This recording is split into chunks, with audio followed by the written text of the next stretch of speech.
sorry, I didn't see you there. I was listening to my audiobook.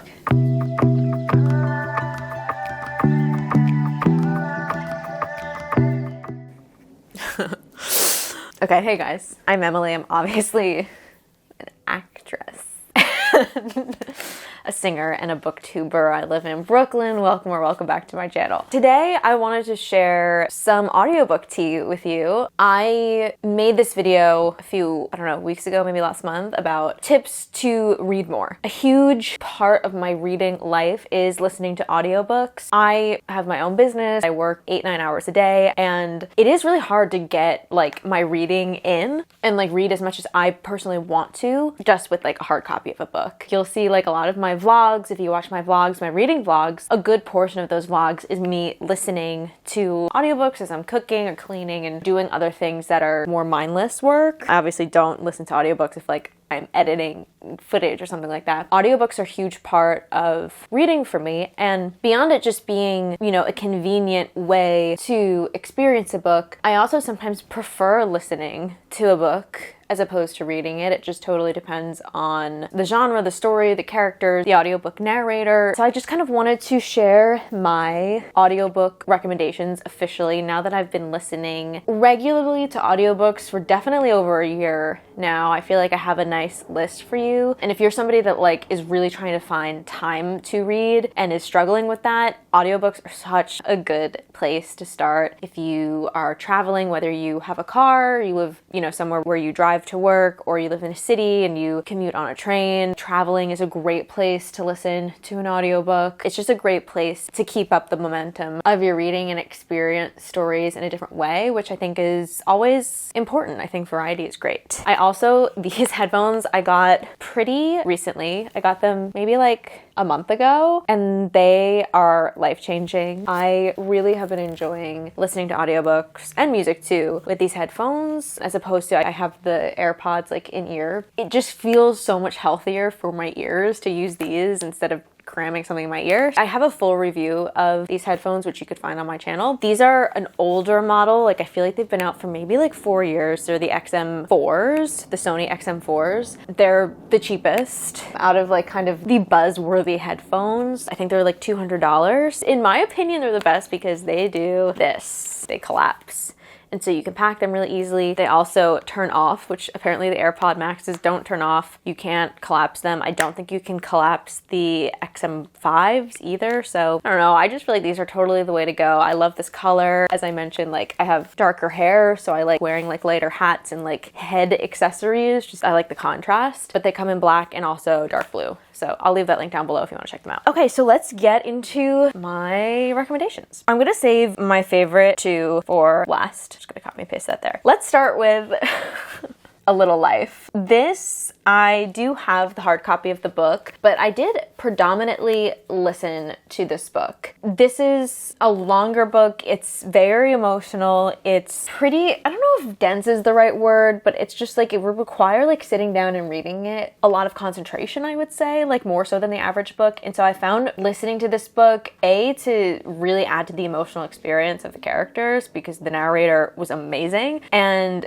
B, just kind of helped me stay on the momentum of reading it. Whereas I feel if this specific book I had to keep picking up, it would have taken me longer. It might have put me in a book slump. If you have a book that's maybe longer, maybe it's intimidating, you open those books and you're there's so many words on this page, and there's 800 pages in this book, and I know it's super depressing. It's sometimes hard to pick up a book and actually read a book like that. But if you were to just plug in and start listening, it's just a little easier to get into. The narrator was so good. He really captured the emotional depth of all of these characters, and that was a very important part of the story. This is definitely a book that if the narrator was not good, it would have really ruined it. And that's the other thing too, a narrator can really make or break an audiobook. This one was amazing. Another book I listened to was my first Kristen Hanna book that I read, which was The Four Winds. I'm also listening to The Women right now. I have the hard copy as well, and then I half listened and half read The Nightingale. I actually really enjoy listening to Kristen Hanna books. I don't know, there's something about historical fiction that I just like listening to. The Four Winds is about the Dust Bowl and the family's immigration from, I think, Texas to California and like the absolute devastation of poverty, you know, their struggles during that time. Similar to Little Life. With sad books or books that like can be like emotionally taxing, I sometimes do prefer an audiobook. This is also like in no particular order, in no genre order, just kind of like the order that it came to my mind. Next is Sociopath. This is a memoir by this woman who is like a diagnosed sociopath, and she kind of like talks about her early life and like what that was like inside her head and how she kind of just like grew to accept and like grow into the fact that she's a sociopath. Being a sociopath, you hear that and it's like you think serial killer and you think bad person, and there's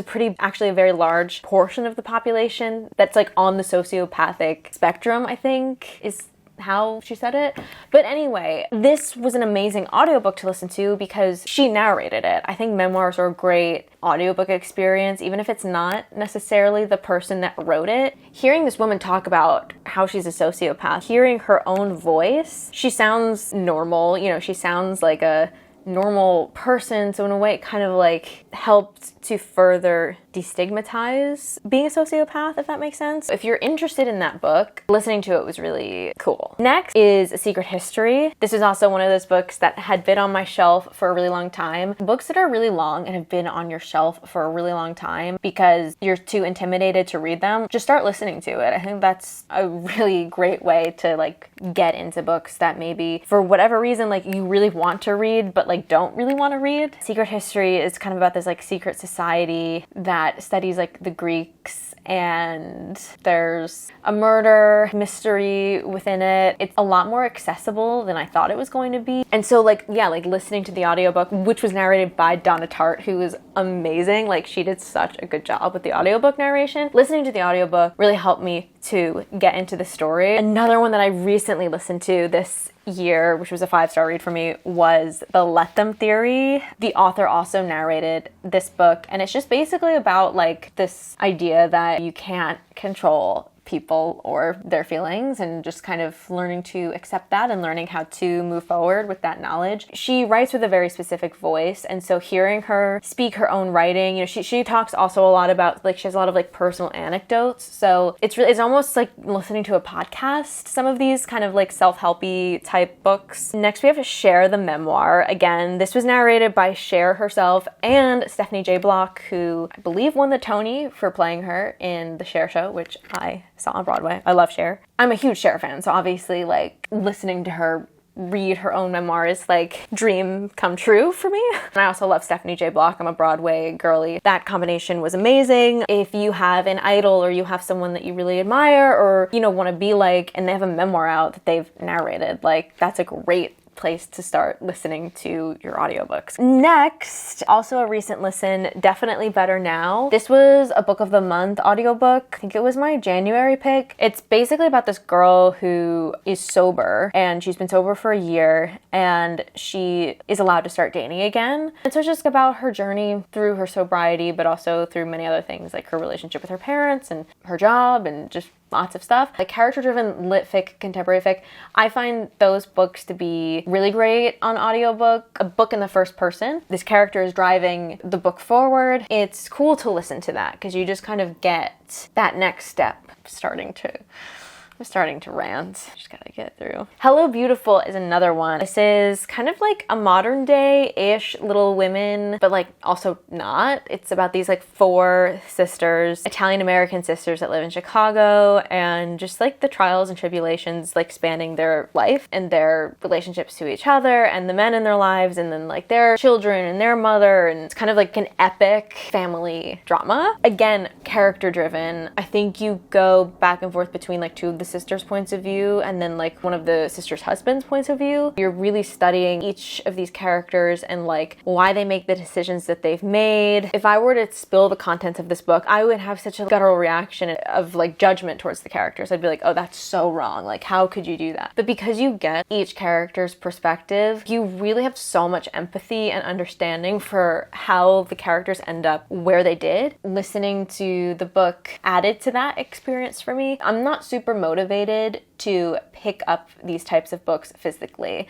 but I am motivated to listen to them. I had it on my Kindle and I was just like, this is so slow for me for some reason. But when I listened to it, it was a lot faster. So I think sometimes it's about understanding yourself, the type of reader that you are. What books are you drawn to physically to read? What books are you not drawn to physically to read? And then if there's certain books that you're not drawn to physically read, do you enjoy them on audio? Next is American Dirt. This is such an important book, especially right now. Also character driven. It's about this young Mexican woman fleeing Mexico, hoping to get to America with her young son after her family is murdered by the cartel. Her whole family, her husband, extended family, everyone. Her and her son survived, and so now they're fleeing to American soil, American dirt. It is harrowing. It's a harrowing journey. I found it really enriching to listen to the audiobook, again, because it's like this type of book that I'm not super inclined to like pick up and read, but I was really interested in listening to. If the main character is from a different place than I am, or speaks a little differently than I do, or has like a pretty broad strokes, like different cultural experience than I do, sometimes I do find the audiobook to add that extra layer of emotional enrichment. It's nice to have a narrator that has the same kind of lived experience,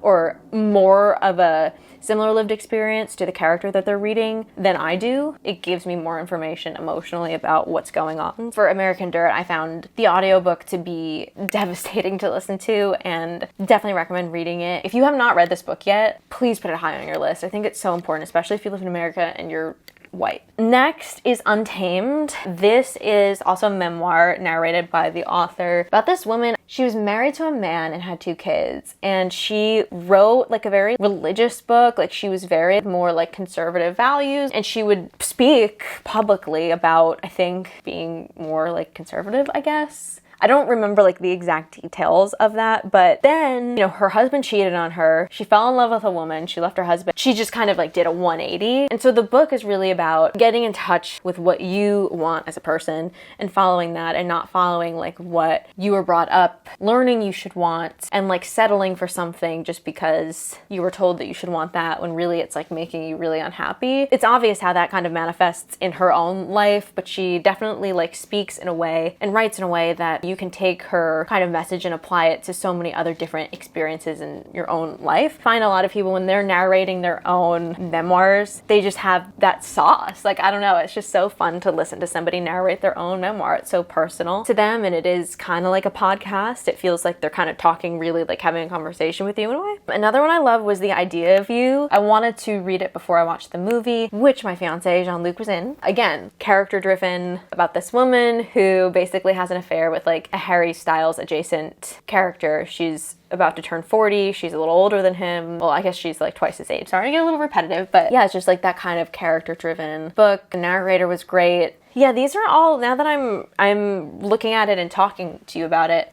definitely seeing the patterns of how these are similar.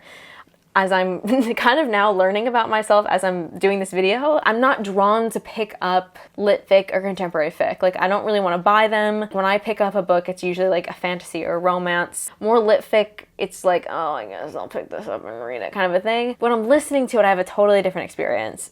Another one is Good Material, another character-driven lit fic. This is about this man who is going through a breakup. His girlfriend broke up with him, and he's just like so devastated. And it's just him being devastated. And then you get another point of view, like more towards the end, and both narrators were just absolutely divine. Like, they were so good. And also, this is one where the characters are British. So like, again, when you're reading a book, you don't think that like, oh, these characters being British, that doesn't affect what I'm reading. But then when you listen to it in a British accent, you're like, oh, I'm having a totally different experience, like emotional experience reading this. Anytime, again, that there's a character that doesn't have my native accent or like isn't from the country I'm from, you know, etc., I do try to at least taste the audiobook just to see like, okay, like what kind of new information is this giving me? A lot of humor in this book. Next is On All Fronts. This is a book by Clarissa Ward, who is a war journalist. She's been on the front lines in like Russia and Syria and like just been reporting harrowing things, and she's been in harrowing situations. She narrated this book. Listening to the person that experienced these things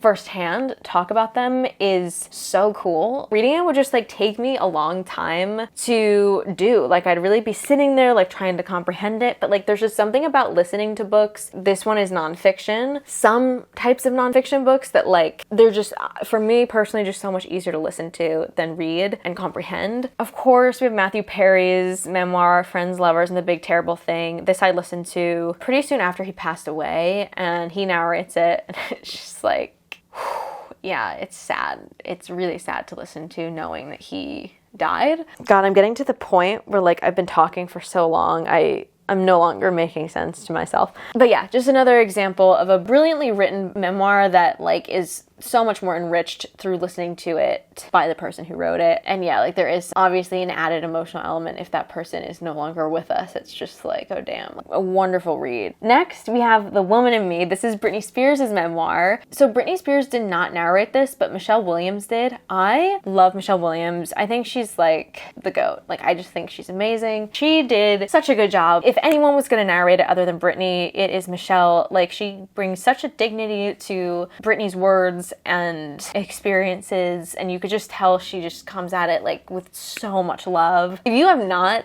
read Britney's memoir, like what are you doing? I also recently listened to Such a Fun Age, and this was also, you know, one of the character driven kind of like lit fic, contemporary fic books. It was definitely racially charged. It's from the point of view of this young Black woman who experiences a lot of like microaggressions, but also just like macroaggressions as a Black woman. Hearing the words of this book also spoken by a Black woman, I feel like emotionally I learned more than I would if I had just read it with my own eyes. I obviously, you know, it's like reading is great. Like you will always get something out of reading a physical book, but I do think there is just a little something more emotional that you learn if the audiobook narrator has a different lived experience than you. Okay, and then my last two, these are my top two favorite audiobook series of all time. I went back and forth with both of these series, reading the books and listening to them. They're wonderfully written either way. They're great. My second favorite, my kind of runner-up, is Magnolia Parks. Hearing the accents that are different than mine definitely added to the emotional experience of reading it. I preferred listening to these books over reading them. I got so much more of the humor and the pacing and the emotional arc and the emotional journey. And the audiobook narrators are so good. Like they are so good in this series. So if you have not read Magnolia Parks, or if you've read it and you've just read it, like most people that read Magnolia Parks love the series, I would definitely listen to it, or at least give it a try, even if you've just read it. And if you haven't read the Magnolia Park series yet, please do. It's so good. Definitely give the audiobooks a try. And I basically have all of the same things to say about my favorite audiobook series, which is the Boys of Tommen series. This takes place in Cork, Ireland. So again, different characters, different accents, different lived experiences. These narrators are so amazing. This is such an emotional series. Like the stuff that happens in this book is devastating, and the audiobook narrators do such a good job of bringing that emotion to it and acknowledging it, but also allowing you to kind of have your own emotions about it. You know what I mean? I think that's what's great about audiobooks. It's just a slight kind of guide for like a little more context, but it's not like watching a movie where it's like telling you how to feel. So anyway, that's it. I feel like I've just yapped for so long. I don't know if I made any sense. I feel like I repeated myself so much, but those are like my audiobook recommendations if you're trying to get into the audiobook lifestyle. I hope you guys are doing okay. I hope you're hanging in there. I hope you have a wonderful rest of your week. I have a fun vlog coming for my next video, so stay tuned for that. If you have any other audiobook recommendations or you have opinions about what I said, feel free to share. I love chatting. Thanks for watching. Bye.